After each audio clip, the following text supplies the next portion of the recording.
Composition is a very important part of being a camera person. In short, it is a set of rules governing where you place someone or something inside of a shot. There are many types of shots.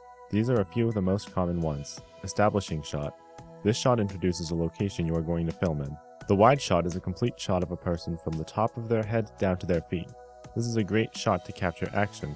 The medium shot is roughly one half of a person. The shot starts at the head and goes down to either the waist or the belly button. This is a good shot to capture a person who is using or talking with their hands. The close-up is the most iconic of shots. It includes the head and shoulders of your subject. This shot focuses on the emotions a person is feeling. The last shot we are going to talk about is the extreme close-up. This is a very aggressive shot that shows part of a person's body or an object.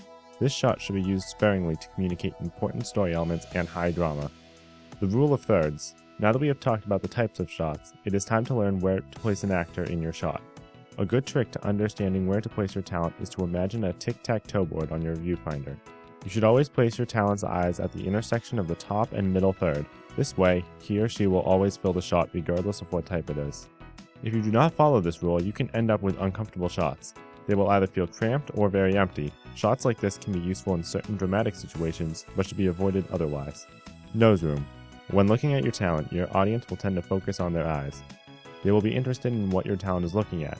Additionally, they will be less interested in things your talent is not focused on. This basic concept should be applied to all of your shots, even if they do not include the object or person your talent is looking at.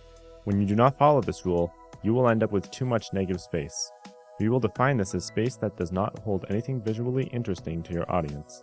Some negative space is okay, but in excess it can lead to a boring shot or become a distraction.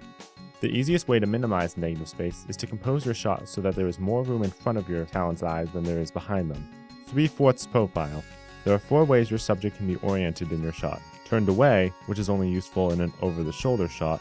Profile. This shot should be avoided whenever possible. The reason is that it is unflattering to your talent. You can only see one of their eyes, half of their mouth, and it makes their nose look longer than it really is. The third orientation is head-on, or POV. This is when your talent looks directly into the lens of the camera.